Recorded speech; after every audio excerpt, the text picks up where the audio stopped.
Hey, podcast listeners. Tired of ads barging into your favorite news podcast? Good news. With Amazon Music, you have access to the largest catalog of ad-free top podcasts included with your Prime membership. Stay up to date on everything newsworthy by downloading the Amazon Music app for free or go to amazon.com/ad-free news. That's amazon.com/ad-free news to catch up on the latest episodes without the ads. Hey, it's Kim Commando Today, your daily podcast to keep you up to date with all things digital and beyond. And I'd love to have you be a part of our podcast. You can make an appointment to speak with me. Just head over to commando.com, and on the top right, there's a button that says Email Kim. Fill that out, and that's it. So how good are you at investing? On a scale of 1 to 10, probably a negative 13. No, not that bad, really? I'm not great at it. Okay, give me an example. So remember Coinbase? Yes. When Coinbase came out, it was like the height of cryptocurrency, and I was all in. And it went public, and I bought a ton of stock the day it went public. And then within hours, I lost half my money. Oh, gosh, really? And within days, I lost like 65%. It's on the comeback. But I think when I see a product, I'm like, this is the future. I think I'm just buying the hype of the company that's telling me they're the future. I know. I bought some NVIDIA stock. Okay. And I haven't lost a lot of money, but I always thought, like, this is going to be it. It's going to go crazy, but it hasn't really gone, crazy. No. But the reason why I bring this up is that, Elon Musk. I've heard of him. Okay, he bought Twitter, now known as X. Right. For $44.9 billion. That's a very, very valuable company. Okay. You know how much it's worth now? Oh, I don't know. I mean, he's got some bad PR and he's lost some users. So maybe he lost a couple billion, 40 billion? 9.4 billion. That's way less than 40 billion. Now, okay, to be fair to Elon, wasn't that price like inflated when he bought it? Like it really truly wasn't worth 44 billion. He had to overpay to own the whole thing. Yeah, but still, the stock went down almost 79%. Okay, I'm going to give the guy 20 points just for overpaying. Okay.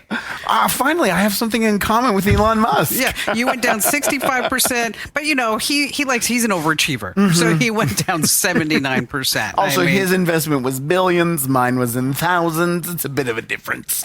So then I also bought Palo Alto. Okay, what's that one? It's kind of a cloud company. Okay. Not doing well. No. I also... Is this investment therapy we're doing right here? And I'm still holding on to GoPro. I'm still holding hope. I bought thousands of coins, cryptocurrency from the guy who invented YouTube. Not only did I lose all my money, I don't even have my password to get access to the money I lost. I know. I'm still holding on to Ethereum, too.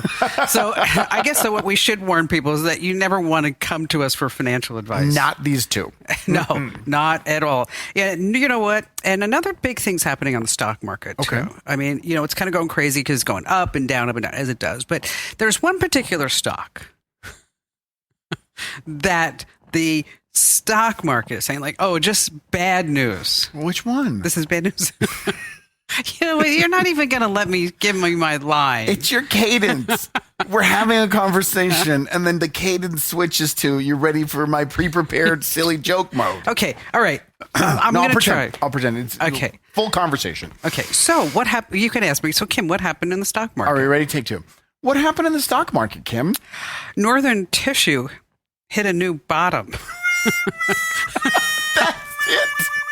That's it. You didn't even use a more recognizable toilet paper company? And thousands of investors were wiped clean. All right. The tag wasn't bad. Okay. And, on that happy note, welcome. It's Kim Commando Today. It's your fun podcast about all things digital. We are so glad that you're here. And don't forget to enter to win a brand new iPhone 16. You want to go to winfromkim.com.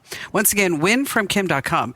And oh my gosh, so many people are liking, commenting, subscribing to our YouTube channel. They're doing what we ask? Yes. Thank you so much. We're here Monday, Wednesday, and Friday. We kind of push the YouTube because we're pushing for 100,000 subscribers on YouTube. I think it's only like 0.02% of channels on YouTube have 100,000 subscribers, and we are like this close. We're almost to the finish line. We appreciate it. So if you haven't subscribed and you like the show, you like the videos, just hit the subscribe button. It'll tell you when we post a new show, when we go live, and it'll help us out. It helps the algorithm have people find us, and then we keep doing the show because it gets bigger and better. And we have a big-time podcaster joining us. I saw. Yeah, Payne Lindsey. So excited to talk to him. Murderino? Is he a murderino? Yes. Okay. Exactly. I wonder if he'd be offended if I asked him that, if he's a murderino.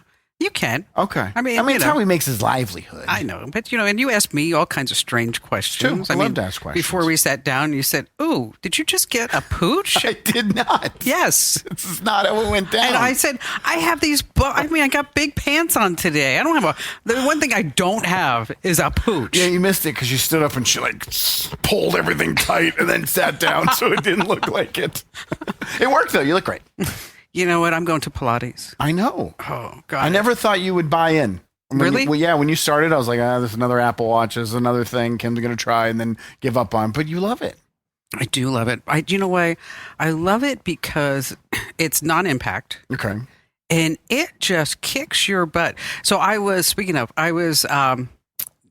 I guess this was on Saturday's class. And so we were on the jump board and on the reformer and doing all this other things. Yeah, she's already using Pilates lingo. I am. And I sat down, and so we were doing all these exercises, and I said out loud, "Ow, I didn't even know I had a butt muscle there." And the girl behind me says, "I know, it's killing me." So it's not painful exhausted. It's good exhausted. Feeling good, tired after a Pilates class. Well, but then I go on the treadmill for 45 minutes afterwards. Because then it's exhausted. And I'm ready to go oh, yeah. Let's see. Let's go ahead and talk about what's happening. The big news is Verizon's down. Yeah. What? Huh? You didn't know that? I didn't. I am AT&T. I switched. Oh, Verizon's down. How bad? All across the country. The whole network? No, not the whole network. Just parts of maybe New York, Phoenix, Texas. Okay. And they're not really saying why it's down. Well, then that means it was a hack. I know. And so Maddie says, well, maybe it was because of the hurricane. That's a good thing they can lean on to blame while they're getting hacked and paying off hackers in the background. Well, and it's interesting because I have a T-Mobile phone. Okay. And I have a Verizon phone. Okay. So for what reason? Because T-Mobile I use when I only want to call certain people. I don't want them to have another phone number. And then Verizon is my personal. You have a burner. Yes. Nice. Okay. So I have Verizon. And I'm I only see the SOS button. That means you're part of the down. You're part of the outage. And so I do what everybody else probably did. Turn your phone off, turn it back on. Of course. Okay. 5G pops up for a second. Gone. Gone. Poof. How long has it been down? Since early this morning, I guess. Wow. Yeah. So you had to use did you have to call people that usually don't get calls from you on the burner phone? And you have to explain why you're calling from that number? Yes, exactly. Exactly. Although it is, thinking about this, I realized how dependent. Mm-hmm. Because I was getting all ready to call Amber and kind of run through some stuff that I want to get done today. Can't do it. Okay. I could text. Oh, okay. Because I was on Wi-Fi. Right. Okay. Then I get in my car, and I normally when I'm driving, I have meetings. Fun. Okay. Fun times. Seriously. Fun times. I couldn't do it. I actually had to listen to music, but I had to listen to music that was saved on my phone. You could have listened to local radio, like 99.9 KEZ in Phoenix. Just an example of a station you could have turned on. Oh, is that the one station you're on? Yeah, it is the one station that I'm on every single morning from 5 a.m. to 10 a.m. Download the iHeartRadio app, search KEZ. Ooh. So it is down. So everybody has SOS mode. They say Los Angeles customers are doing it. People are going all over social media saying, I want my money back. I don't want to pay for it today. So what do you think the odds are that they got hacked? 95%? That's what I think too. I mean, that's what we've seen, especially over the last 2 years, that when these big outages go with these media companies, it's all a hack. It's all, they got hacked. The access to the personal data is there, and they shut everything down to protect themselves. Or they get shut down, one of the two. Yeah. I wonder, so when do you think they're going to come back up? They have to be up soon. You would think within hours. How long was AT&T down? It wasn't even a half a day. No. It was hours, not a long period of time. They'll be back up. They'll figure it out. So if you are on Verizon, so I also had to speak to, I had a business call this morning. And so it's like, we were going to just have a call. And I'm like, I can't do that. Mm-hmm. And then I remembered I have a phone on my desk. That's true. It's got a big old wire on it. I know. It's so funny because I'm sitting there. I'm like, well, we could Zoom or we can do this or we can do this. And then I'm like, hello. I have a phone, the one on my desk. When's the last time you used it? I don't remember. That's hilarious. So even when you're sitting in your office, you use your cell phone? Yes. That's interesting. Yes. You're wasting all that money on all those phone lines and never get used. Well, I do use the phone every once in a while. If I do have to page throughout the building. I know. I heard that. Okay, so that's really handy. You page for Maddie. You're Yes. like, Maddie, call 215. And Maddie looks over and she goes, what's 215? That's how often you don't use your phone. Yeah. So if you have Verizon, you have SOS. It still works. And that's emergency texting on satellite. Or you can always get T-Mobile. Or any other company that will go down at some point because they all get hit. All right. So meanwhile in New York, Mayor Eric Adams. Yes. He's in trouble. Yeah, indicted. 5 federal corruption charges. Now, the reason why I bring this up is that he had to hand his phone over to the FBI. This story is so funny. Okay.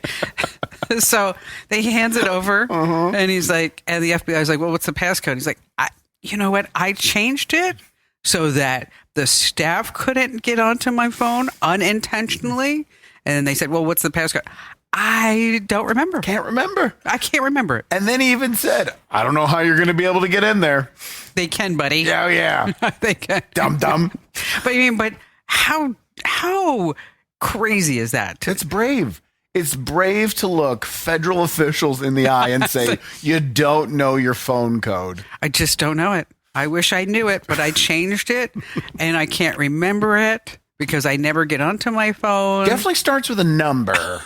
And I think there's 6. Yeah, 6 numbers. I think there's 6 numbers. Try 44444. It might be that. Or last time I checked, it might be 0000. Maybe. You're never going to get in there. Guess you're going to have to let me go. That is so stupid. It's a dumb. People do crazy things when they're in trouble. So you're not around me during the day, but I carry a notebook. Okay. Like pen and paper. Yeah. And I have to handwrite like what I'm going to do, what I have to do, because otherwise I forget. Okay. And I've tried reminders, calendar programs, and I get back to this book that I bought in Denmark, and I've been buying it since. And it's just you have to go all the way to Denmark to get your notepad? No, I bought it in Soho, New York. Oh, okay. But it's from Denmark. Okay. And where it has every single day like outlined. You mean a calendar? It's more than a calendar. It has every day, and I'll have to explain it to you. Okay. But the reason why I bring that up is that studies show that we remember things better when we write them down. Now, what if you had the digital version of that? You had your iPad, you had the Apple Pen, and so you're still writing. I tried that too. No good? No, I actually have. And you know what else? This is a pet peeve of mine. I can only write in a blue ink. Yeah, that's not a pet peeve. That's institutionalized, okay? Why can you only write in a blue ink? I don't know. I just don't like black ink. But it's not like a vision thing after you've written it down, if it's in any other color ink? No, I just like blue. Okay. Matter of fact, if somebody gives me a black pen, I have to change it to be blue ink. You should try one day of writing notes in red and see how crazy you go. Oh, watch out. She's writing in red. Right, Ben. We're all in trouble. All right. Don't buy any Apple gear. Done. Okay. Rumor has it the next big reveal is October 22nd. Okay. Can you believe it's October already? Oh, we'll go step outside. It's so cool and crisp. It is 185 freaking degrees in Phoenix, Arizona. We're in Phoenix. Yeah. Saturday, 2 days ago, 117 degrees in Phoenix, Arizona. Other parts of the country. How are we the same country? It's 60 in New York, and it's 117 here. We're not the same place. And so Barry decides he's going to build an antenna on Saturday. Oh, sure. So how was the ER visit? Okay, so he built in this antenna, and then so I went to Pilates and I went on the treadmill, and so I come home and he's like, "Oh, can you help me hold the ladder?" I'm like, "Oh my God, it's 185 degrees out. How long did he last out there doing that? A long time. Good for him. And then Sunday morning, he built it again, or he finished building this antenna. And then he's all excited because he gets like 110 channels. Ham radio channels? No, this is TV. Oh, wow. Yeah, because during the last storm, the little TV antenna that the AB guys put on the roof, right, like fell into the pool. And so he just said, I'm building the professional antenna. Bigger, bolder, better. And I'm getting 110. So I said, so we're going to get 110 channels. And he says, yeah. And I said, so how many are any good? He says, well, you really only want 50. And I said, but so that means and then he says, when I was growing up, we only had, he said, we had 2 channels. Is that when you slowly backed out of the room? It's like, oh no, here comes the story. So that means you guys can cancel your cable and all your streaming because you've got 110 over-the-air channels. Kidding. We subscribe to every single channel in the universe. I would love to do one of those analyses of your accounts to see how many things you subscribe to and how many you can actually name. Okay. Well, here's what I do. Is that I will get on Barry's phone when he's not looking, and I will unsubscribe. Oh, through the Apple subscriptions? Yes, I will unsubscribe to just about everything that he has subscribed to. Okay. And then I wait. To see which one he complains about? Yeah. So normally it's like 30 days. 45 days, 60 days, where there's like, oh, I wanted to watch Mayberry RFD and I can't get that channel and all that other stuff. But it's a good thing. If you go 45 days without it, you don't need it. He doesn't need it. That was like there was this one thing that was on social media, a husband and wife, they were doing some spring cleaning. And the husband took the entire contents of the junk drawer and put it in a box and taped up the box. But he also then made a list of every single thing that was in there.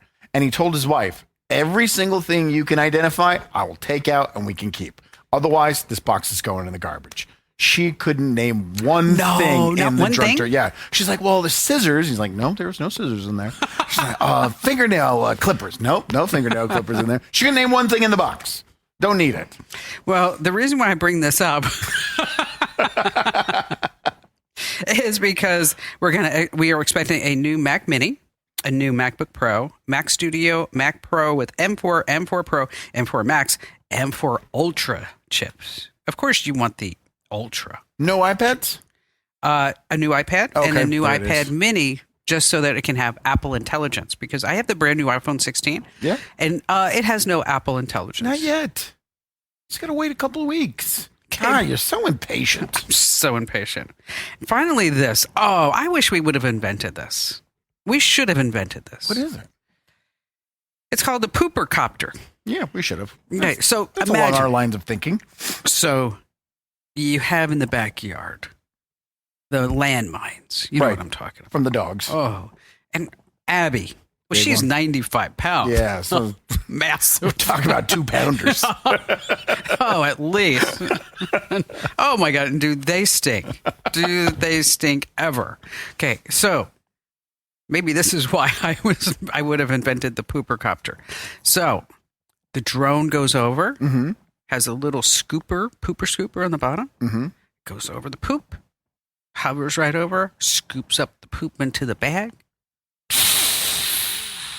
Individual. Yes. Okay. And then scoops up all the poop and then goes and delivers it to like that spot where you want it. Is it automatic or do you like run a cycle or do you have to remote control it? No, you can put on a cycle. So you'll just say it's time to clean the yard and the drone goes out looking for poop. Yes. That's really cool. I think that's really great. I had 3 dogs at once. So my drone would be doing overtime. It's the world's first aerial dog poop removal system. Of course it is. It has computer vision to spot the poop. A connected device or the cloud will analyze the footage to find the poop. And it has machine learning models that will guide it to precise landing. I would have loved to have been that R&D department, going over tons of photos of dog poop in the backyard to make sure the software and the artificial intelligence was really able to hone in and tell the difference between a rock and a turd.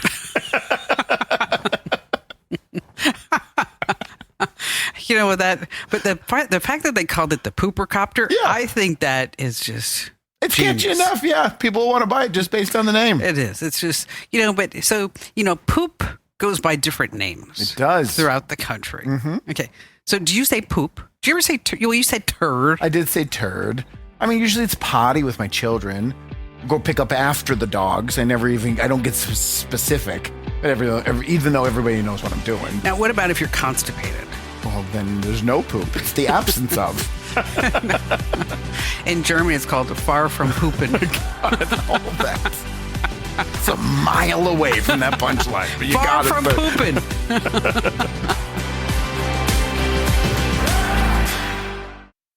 ¿Listo para abandonar tu aburrida membresía de gimnasio? Prepárate para un gran verano en The Epic en Grand Prairie. El centro recreacional de primer nivel está reinventando la idea de lujo con una piscina de entrenamiento cubierta, un centro de entretenimiento, clases de yoga y senderismo, una pista de atletismo cubierta, programas culinarios, espacio rentable y mucho más. Visita The Epic en 2960 Epic Place para convertirte en miembro hoy. It is, of course, Kim Komando today. It's your fun podcast. And this is not the Kim Komando show. It's not. Why are you shaking your head? Because it's not. It's absolutely not. You know, you're on one radio station. I'm like on 800, 900. It's two separate entities. It is. Kim Komando today on YouTube. Kim Komando show on broadcast radio. And also podcasting. Oh, that's right. Yes. That's why you're doing this plug. Yes, that's why I'm doing this plug. Thanks for joining me. Appreciate that professional segue. You're welcome. That's why you're on one station. So, in case you want to get the Kim Komando show as a podcast, and that's like, that is a fun-filled adventure of just jam-packed, really, truly jam-packed, of just like the latest tech news, the best callers in the history of talk radio, just the history, the best callers. I've heard from you every week.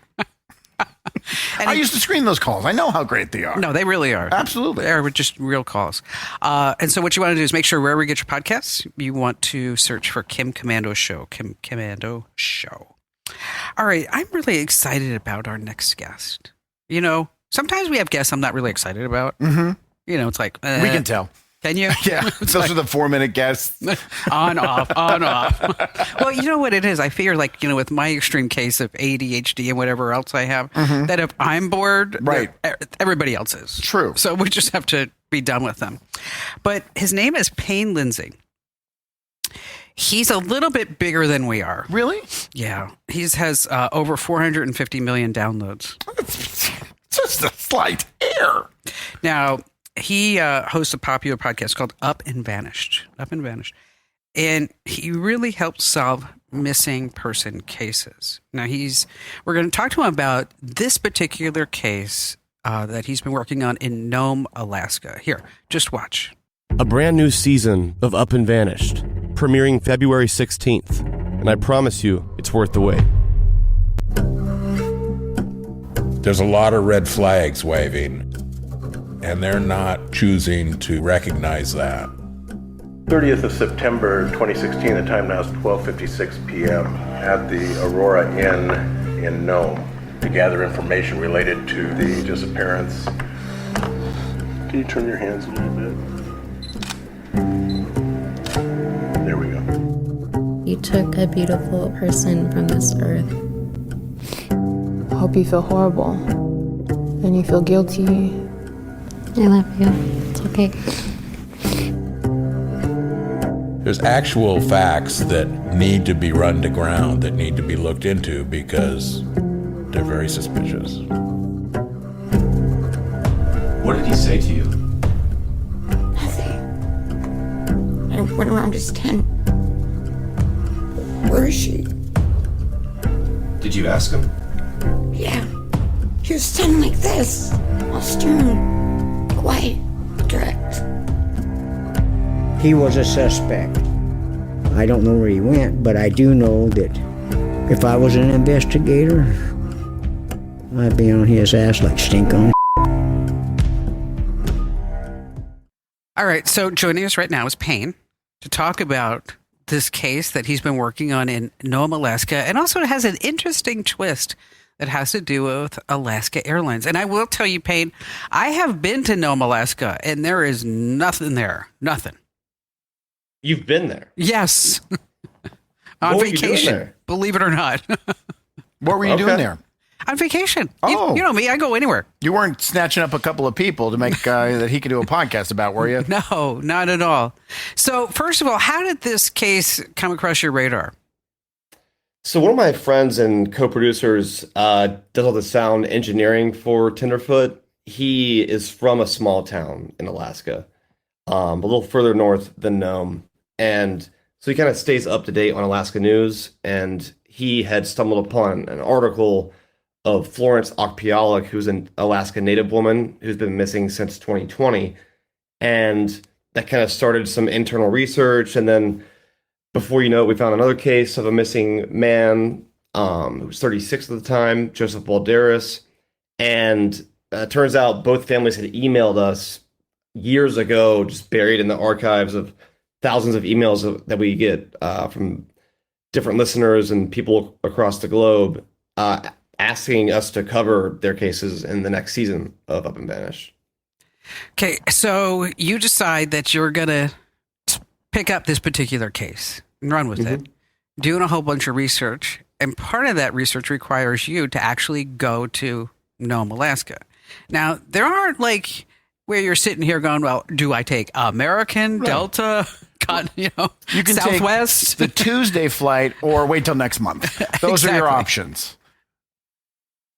There's almost no options. I mean, you've been there, so but for those who aren't familiar, Nome, Alaska, there are no roads that get there from the rest of the state of Alaska. The only way there is by plane or boat, which would take, I am assuming, forever. And the only main airline there, unless you're flying privately on a biplane or something, is Alaska Airlines. And so my entire investigation for the past 2 years, we've been using Alaska Air for a majority of our flights, at least within the state of Alaska itself. Okay, and so all of a sudden, was there a data breach with Alaska Airlines, or what happened, do you think? So, it's one of those things where if I could look under their hood, I could probably figure it out. But from my end, it seems like earlier than they should, people in the town knew that I was going to be there down to the specificity of my exact flight and everything. And it kind of started just bubbling up that weekend. Long story short, I had planned to go to Nome, and I hadn't told anyone about this. And last minute, I changed my mind and decided to push this trip back. And I just, out of my own stupidity, forgot to cancel my last flight, which is from Anchorage to Nome. And so I never checked into the flight. But a few days prior, I started getting random texts from people in town, and they were like, hey, are you in Nome? Are you coming to Nome? And I just thought that, it's a little weird, but maybe people are just listening to the podcast and just wondering that. And then day of the flight, it seemed like everyone in town really did know that I was supposed to be coming. And I just found it strange, like weird gut feeling. And so I kept kind of poking at it and peeling some layers back.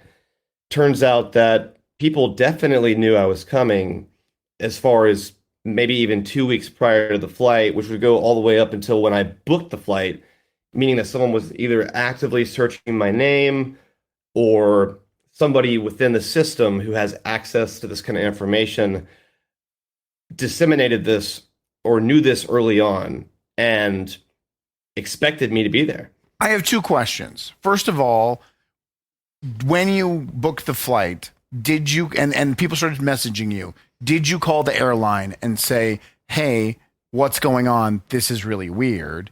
And secondly, what's the benefit or the negative of people knowing you were coming? Were you trying to keep it secret? Were you going there so you could be, for lack of a better word, undercover?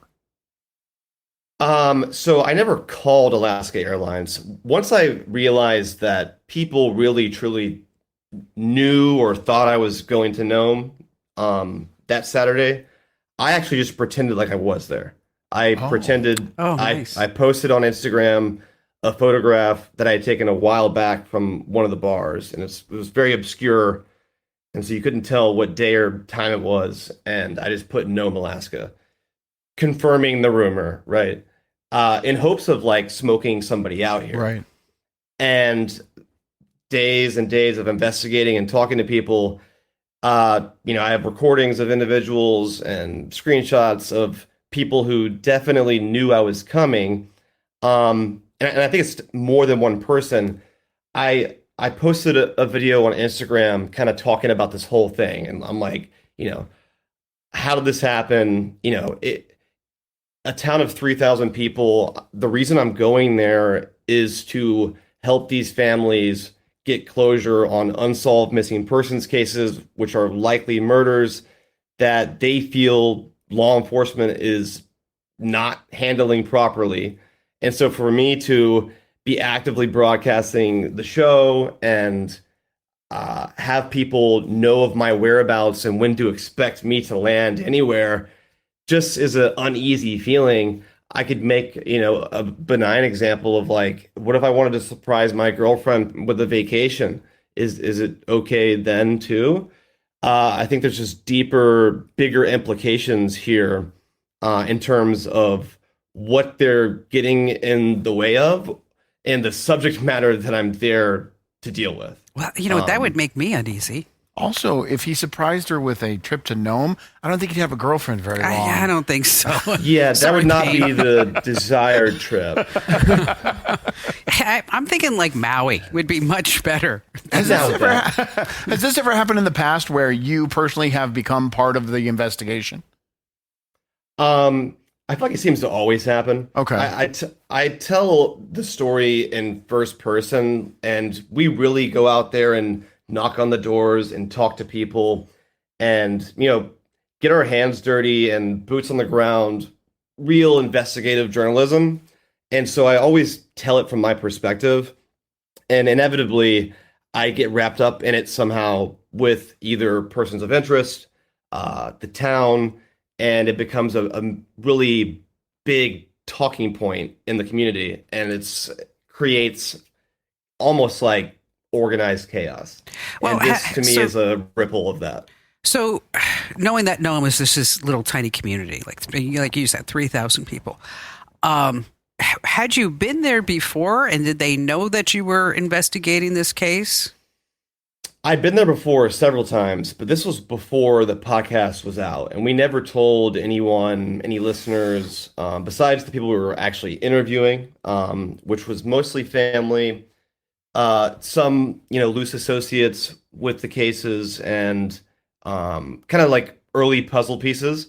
And we requested that, everyone we talked to not share that we were here doing this. And for the most part, no one really knew that we were there or who we were. If we landed there now, obviously they'd know who we were just because of the podcast. But now I guess they would know before we were coming. And either, I guess, they'll be waiting with a ribbon or a gun. I'm not really sure.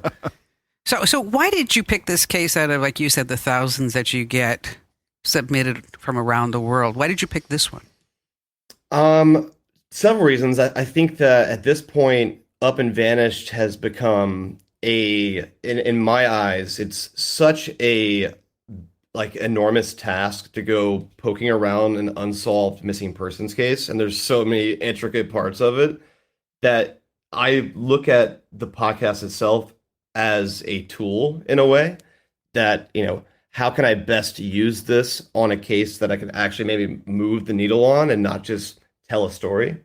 And I think both of these cases, especially Florence, who is Alaska Native, these stories don't get covered as much. And I think in a small town like Nome, I can have a bigger impact and influence on the case because it isn't New York City. It isn't Boston. It isn't Atlanta. It's not this huge metropolis. It's a tiny place where everyone knows everybody.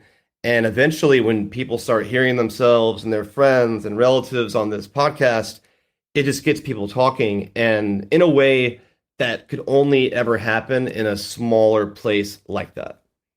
Yeah, because everybody knows each other and everybody's probably related in some form or fashion.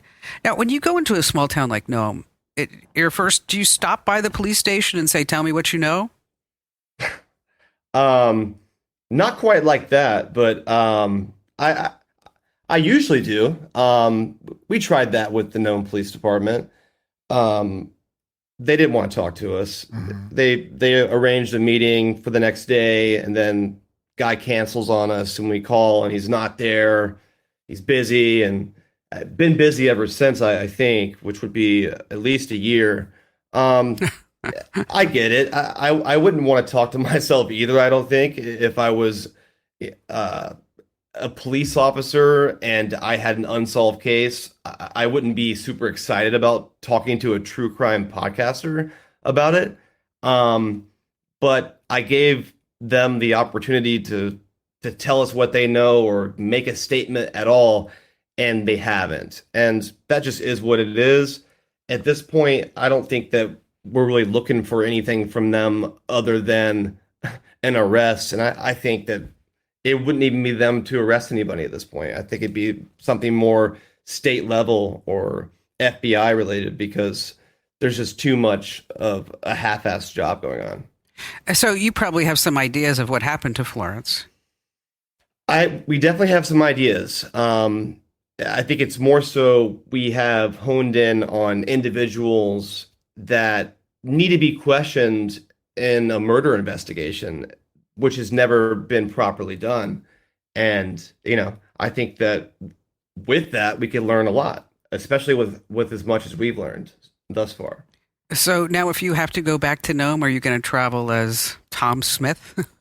I don't think you can, right? Take an Uber. I think that private biplane is going to be your only way in. Yeah, I'm definitely not going to fly commercially to Nome ever again. Especially if Alaska Airlines does not at least internally investigate this and figure out where that happened, or assure me in some way that my information is safe and that people aren't following where I'm going. There's just no benefit in me going there if everyone's keeping tabs on me. Plus, I just don't like that. Stop doing that. So I will definitely be back in Nome, and we have a few different creative ways to get there. And maybe, if we're looking for a certain individual, we don't have to catch them in Nome. We can catch them when they're not there, which we've done plenty of times before. That's it. That's an interesting. So when do you think this story is going to be told on your podcast? So I gave a little sort of teaser of it because it's still unfolding, and I sent my attorney sent a letter to Alaska Airlines, basically just asking them to do an internal investigation and figure out how this happened, and to make some sort of statement about this. That was over a week ago. They've not responded. It just so happened that the day that we sent the letter was the day that they merged with Hawaiian Airlines. And I guess I didn't mean to bust up the party. And really, they've been a amazing airline, thus far. This is the only hiccup I've ever had. But if they don't take it seriously, I think that it's I won't be the first person put at risk. This is something that people who work there likely are doing, have access to the information that's very limited. I don't think any of us have the flight manifest for any commercial flight. No. So that information is usually pretty secret and limited to a certain amount of people, and it's it breaks federal laws to access and disseminate that publicly, which was done in this case. And if they feel like it wasn't, then prove it, because everything I have found says the contrary. And there's a lot of close ties with certain individuals that we've have interest in terms of persons of interest to the airlines itself, or being privy or being able to have access to that information. And just the town itself, it's, Alaska Airlines employs a lot of people there. For sure. And so benign or not, or all the above, we'd like to know where it came from and that it's not going to happen again. Yeah, I think that's the most important thing. It's not going to happen again, and we do need to have those manifests sealed. Absolutely. Hey, Payne, thanks for being here. Thanks for sharing your story with us. Before we wrap up, I know it's a serious topic you deal with on your podcast, but this is kind of a silly question. What do you think of the term murderino? Isn't that a My Favorite Murder fan? I thought it was a term for anyone who was into true crime television, podcasts. I think it's gone and spread out to just everybody. I'm going to go ahead and say I'm pretty sure that My Favorite Murder started that. Okay. And that's what their fans call themselves. And so because I'm a fan of them, I'll say, yeah, I guess I'm a murderino. Okay. And you're okay with it? Yeah. But his are Painterinos. Painterinos. Yeah. Or just, I don't know. You got to come up with a term then. Yeah, you have to come up with your own term. I mean, you could say commandoites. It doesn't connect to his podcast at all. But he could be promoting me while he's talking about his fans. Got to work with me on this. Hey, Payne Juniors. Payne Juniors, there it is. I like that. I like Payne Juniors. Hey, Payne, thanks for being here. Appreciate you. Thank you so much. Once again, folks, the podcast is called Up and Vanished. Up and Vanished. He does a fabulous job. I've listened to a few of his episodes. And season 4 is the story we were talking about during this interview. Exactly. So I will tell you a story that happened to me. And so I was on a plane from Lima, Peru, to Houston. Commercial? Yes. Going United Airlines. Okay. And we were on the tarmac in Lima, just Ian and myself, because we had gone up and down Machu Picchu. And so the engine, the jet engine, was like, how they lift the top, and there were all kinds of people running around, and there were ladders. Okay, not good. Not what you want to see right before you get on a plane. Not a good sign. Right, not a good sign. And there were a couple of United Airline mechanics from the United States, also seated in first class. And so I said to one of them, and they called themselves wrenches, or hammers, or something like that. And they said, "Are you a wrench, a hammer?" They were all talking to each other. I'm like, I'm just here. Okay, so. So I went over to the guy who said he was a wrench. And I said, so we've been sitting on the tarmac for like 2 hours. What are the odds of us actually leaving Lima to get to Houston? And he leaned over and he said, never a good sign when all the mechanics are from Peru. Okay. And I said, weren't you there? Okay. Well, and so I said, what do you mean? He said, she said, they really want, he said, you need American mechanics to take care of these engines. Okay. So anyway, another hour goes by. It sounds miserable. It's miserable. Okay. Because also we're really tired because we went up and down Machu Picchu, and I think I lost like 15 pounds. And Ian, he always said that's when he knew what a shart was. I mean, it was a bad thing, a whole bad thing, but we had a great time. Sure, it sounds it. I know. That's what Barry said. It's like, yeah, people crapping in the streets. I'm like, I know. But anyway, we had fun. So at one point, the captain comes out and he says to those of us that were in first class, and he said, you guys are going to decide. Okay. And what do you mean? And so we were looking at him. He says, okay, I don't want to do this on the PA system. Just you guys here in the front are going to help me decide. I can either test the engines on the ground, which is going to add another hour and a half before we can leave, or I can take off and test the engines at 40,000 feet. And I raised my little hand and I said, I'm voting for the ground. Oh, wow. I thought it would be the opposite. No. I thought you wanted to get out of there so bad. Go ahead and test them in the sky. I did, but I thought, you know what? I'd rather be on the ground. So we go to a side of the runway and on the tarmac where there's nobody, and he's revving the engines as if we were at 40,000 feet, and then he cools them back down, powers them down, and then comes back and says, okay, everything's good. We're good to go. Oh, so you'd have been fine. Yeah. Okay. So, but that was probably like a 6-hour delay. God. Okay. It was bad. Yeah. Okay. Oh, well, that was also when I learned a trick, is that I had to go to the bathroom. And the flight attendant says to me, here, take this with you. I'm like, what is it? And it was a pound of coffee grinds. Oh. He says, just put that over your mouth and you won't smell anything. You know, I'm like, oh, thank you. So anyway, like 3 months later, Barry's at Tommaso's with his buddies having a drink. And one of the guys there is the United Airlines captain. Oh, okay. I thought the wrench was going to be there. No. Okay. And so he actually went over to Barry and said, oh, I was the captain of the flight that your son and your wife was on.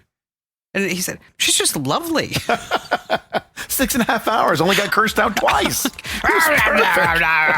Okay. So, but I thought that was kind of interesting. So he knew, he had checked the manifest. Which he's allowed to. Yes. Unknown people in Nome, Alaska are not allowed to check the manifest. You know what? That town's so small. Like he said, everybody works for Alaska Airlines. I may start listening to season 4. I want to see how this plays out. I think you should.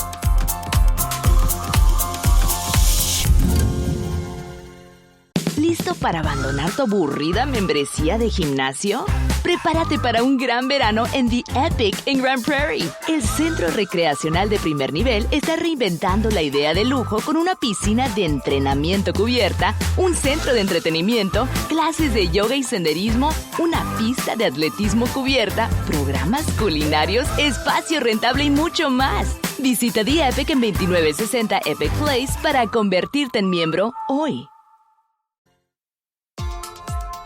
Hey, it's Kim Commando. Today, it's your fun podcast about all things digital. And let's see. If you're not following me on social media, you should do it everywhere. Absolutely. So, Facebook.com/Kim Commando, YouTube.com/Kim Commando, Instagram.com/Kim Commando, X.com/Kim Commando. Yes, he's so smart. Yes, so make sure that you do that. We have a story from Uber. Yes. A couple, this is actually pretty sad. A couple guy was in an Uber and they got in a horrible accident.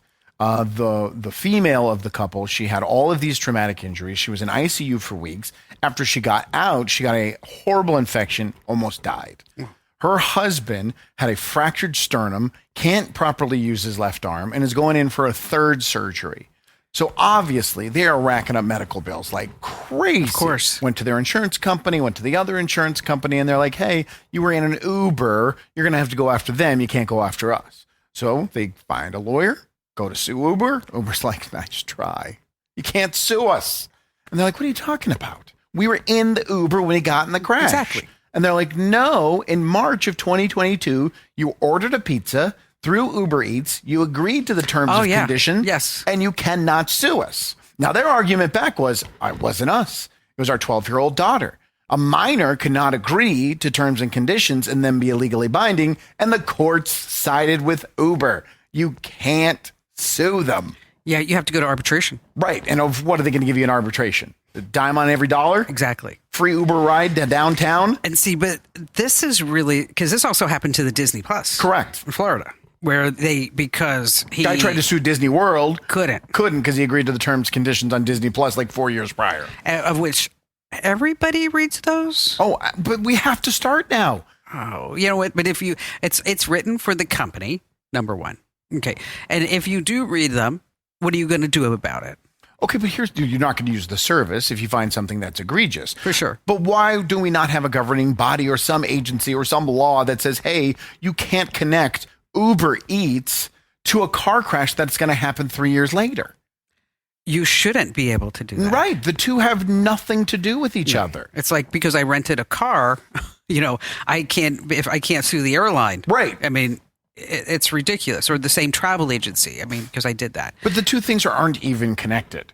Your 12-year-old ordering a pizza. Now, I actually do agree. If you give the 12-year-old your phone, you are essentially giving her permission. For sure. So it is you agreeing to the terms. They didn't use Uber Eats just once. They actually used it several times. Right, but the one they indicated in court was the 12-year-old ordering a pizza. Or that was the one they were trying to use to combat agreeing to the terms with a minor using it. But they shouldn't be allowed to slide these things in. The terms and conditions should be to the product you are using in your hands. Well, there are a lot of things that are going on that don't make a lot of sense. Like for example, you have the California Consumer Protection Act, CCPA. Mm-hmm. Okay. Well, that is so that if you're coming from the state of California and like 7 or 8 other states, that's when you have to like click agree, right, to accept all the cookies. Mm-hmm. Okay. Well, the reason we have to do that is because of the California Consumer Protection Act. Right. Well, now there are these extortionist website law firms rather, that are going out and saying, well, I think that's really covered under the Wiretapping Act of 1971. Okay. So that was about recorded conversations. Right. And privacy. So if you agree to the terms, they can illegally record you? No, is that you should have 2 things: that you're not going to record them under the Wiretapping Act. I mean, it's just like this whole stupid thing. But the law system, the whole legal system's screwed. But does that mean that the internet's still the wild, wild west and that it's still underregulated? Okay, what I think is happening is that these lawyers at the law firms that are doing this, they're saying, you know what? Websites are going away. We better get our act together and make as much money as we can. We're going to send out letters to everybody. Everybody. Doesn't matter how big or small you are. And so, because, it seems there are a lot of websites that are folding, but we're just seeing like the glimpse of it right now. Okay. Just little tiny websites that are calm like, before the storm. Yeah. It's like, there's one a blogger that I used to follow, imore.com, gone. Just because they can't make any money on advertising anymore? No, because you can't. The traffic's in the crapper. I mean, and so if you were solely dependent upon one source of your income, and that being Google revenues, right, and maybe some affiliate marketing deals, you're crap out of luck. Well, because people don't go to websites, they go to social media. That's where you have to put your stuff, your blog, whatever it is. Yeah, and now everybody's trying to figure out how to get paid results in off of ChatGPT, right, and Perplexity or whatever it may be. And Perplexity is going to start selling those, but at a $50 CPM. Ooh, that sounds so affordable. So expensive. So expensive. Anyway, we're on a tangent. We are. And what are we coming back with? We're coming back with a story from Mr. Beast. Ooh.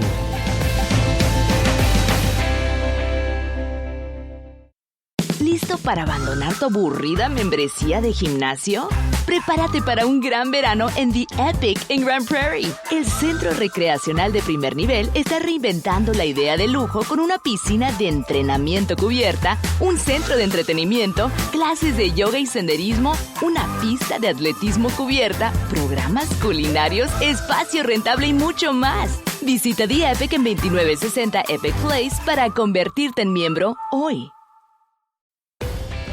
It's Kim Commando today. We're so glad that you're here with us, because otherwise it would just be, me and Anthony just chatting time to time.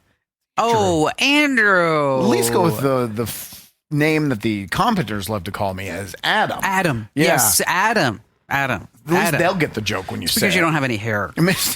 Okay. But so I just want to tell people that you can send us your comments. Podcasts at commando.com. Podcasts voice with an memos. S.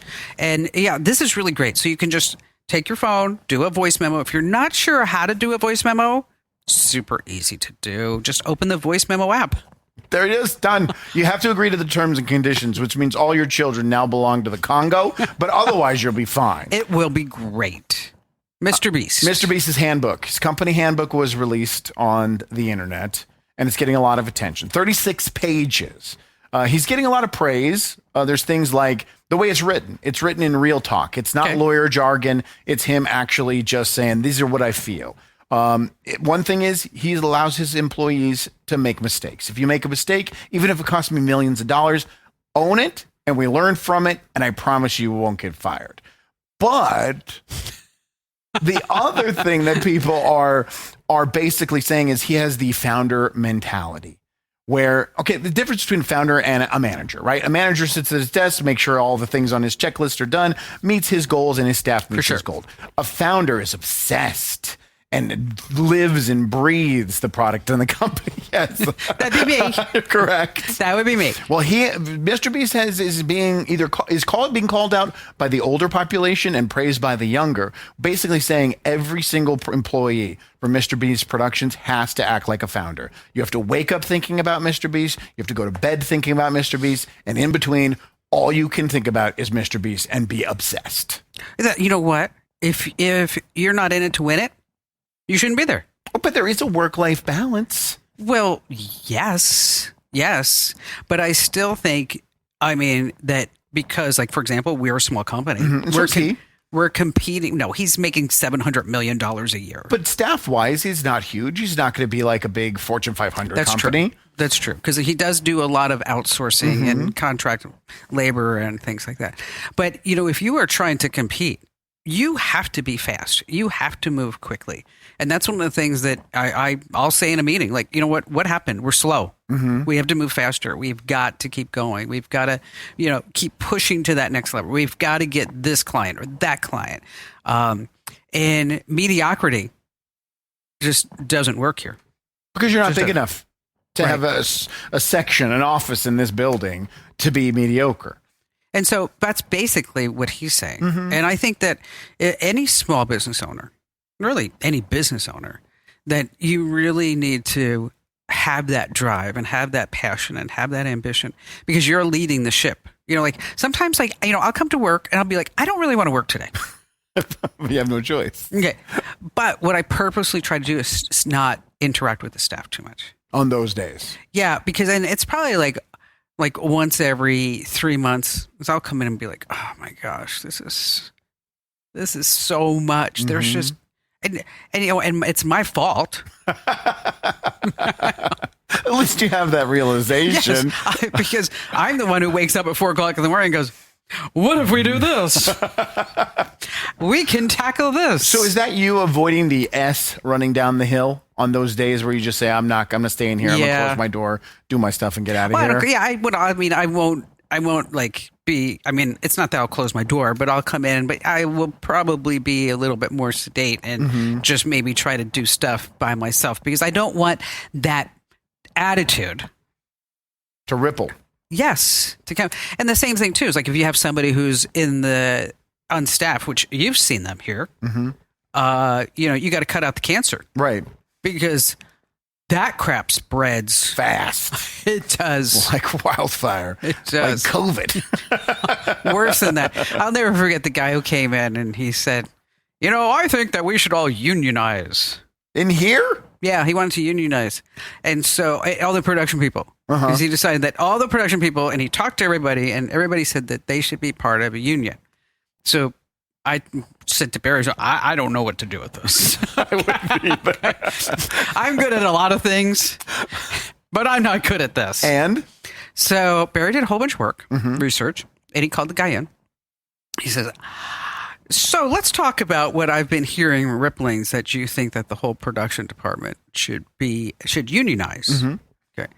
And we're probably talking like 8 people. Right. It was like one big desk of people. That was it. Yeah, that was all. And so Barry explained to him, he says, well, and then he goes, well, it's not really fair that we have somebody who's doing prompter, somebody who's running cameras, somebody who's running audio, somebody who's editing video. And, they have to do all of that. Okay. So what we want to do is, what he decided that we should do is have one person just to do audio. They wouldn't touch any video. That's like an hour and a half work a day. Okay. One person does video. And the video people could touch the cameras, but they could never touch a mic. Of course not. Okay. And, so kind of just really, and that's how they work in California. I was going to say, basically a Hollywood version. Yes. So that's how it works. So Barry let him give his own thing. And I was sitting there because I wanted to learn. How do you deal with this? And then Barry explained to me, he says, so here's what you're making now. Put it in front of him. And here's what you'd be making under the union. How different was it? He was making 20% more. Without the union. Yeah. Go plug in a mic. So Barry's like, so is this something that before we go down this path? Right. They didn't nip it in the bud? Was the bud nipped? All of a sudden, that was it. Yeah. Never heard anything about that anymore. Don't need unions. It was going to cost me money. No. This program is a copyrighted production of Westar Multimedia Entertainment and protected by the copyright laws. Any rebroadcast or use of this program for commercial, business, economic, or financial purposes without the written permission of Westar Multimedia Entertainment is strictly prohibited.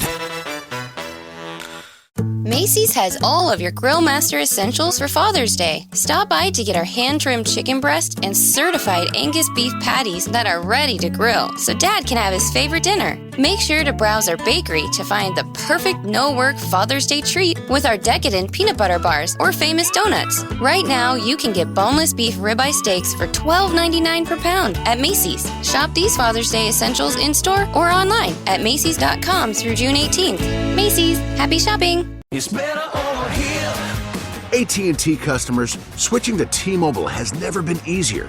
We'll pay off your existing phone and give you a new one free, all on America's largest 5G network. Visit T-Mobile.com/carrierfreedom to switch today. Pay off up to $650 via virtual prepaid MasterCard in 15 days. Free phone up to $830 via 24 monthly bill credits plus tax. Qualifying port and trade-in service on Go 5G Next and credit required. Contact us before canceling entire account to continue bill credits or credit stop and balance and required finance agreement is due.